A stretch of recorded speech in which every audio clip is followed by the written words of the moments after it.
এই কোশ্চেনটা SSC CGL এক্সামে পড়েছে। কোশ্চেনে বলছে there are two types of animal in a room, some are cats and some of dogs. Each cat take 7 biscuit and each dogs take 9 biscuits. If 355 biscuits are eaten by 45 animals, find the number of cats and dog. কোশ্চেনে বলছে একটা ঘরে দুরকম জন্তু আছে, তার মধ্যে কিছুটা হচ্ছে ক্যাট এবং কিছুটা হচ্ছে ডগ। কিছু ক্যাট যেটা আছে তারা 7টা বিস্কুট খায় এবং কিছু ডগ যেটা আছে তারা 9টা বিস্কুট খায়। আর আমার এখানে সংখ্যাটা দেওয়া আছে, বিস্কুটের পরিমাণ দেওয়া আছে 355টা। হ্যাঁ, 355টা বিস্কুট খাই 45টা অ্যানিমালে। তাহলে আমাকে জিজ্ঞেস করছে সেই ঘরে কতটা ডগ ছিল এবং কতটা ক্যাট ছিল। তাহলে আমার টোটাল অ্যানিমাল কতটা আছে? আমার টোটাল অ্যানিমাল আছে 45টা। টোটাল অ্যানিমাল আছে আমার কাছে 45টা অ্যানিমাল আছে।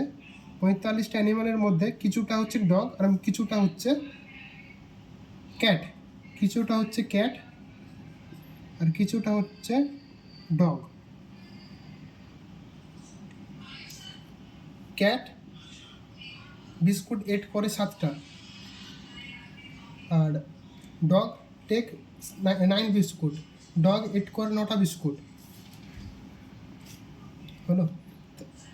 এই জিনিসটাকে আমি 9টাকে 7 + 2 লিখতে পারি কি পারি না?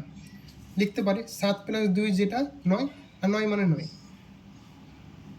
এই 7 আর এই 7 কমন নিয়ে নিলাম এবং এটাকে 7কে দিয়ে গুণ করে দিলাম। 7 কমন নিলে এটা 7কে গুণ করে দিলাম। তাহলে 45-এর সাথে যদি আমি 7 গুণ করি তাহলে কত আসছে? 45-এর সাথে যদি আমি 7 গুণ করি, 5 × 7 = 35, 4 × 7 = 28, 31। তাহলে আমার টোটাল বিস্কুট খেয়েছে 315টা, কিন্তু এখানে দেওয়া আছে কত? 355টা। কতটা কম দেওয়া আছে? 355টা কোশ্চেনে দেওয়া আছে, কিন্তু কতটা খেয়েছে? 315টা। কতটা কম খেয়েছে?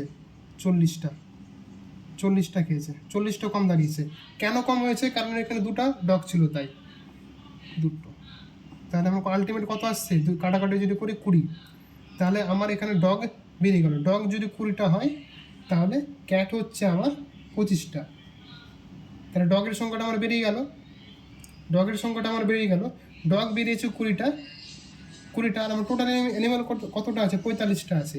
20টা যদি ডগ হয় তাহলে ক্যাট কতটা হচ্ছে? 25টা। 20 আর 25 যদি যোগ করি তাহলে 45। তাহলে আমার ঘরের ভিতরে যে জন্তু ছিল সেটা বেরিয়ে গেল। তাহলে আমার অ্যান্সার 20 আর 25।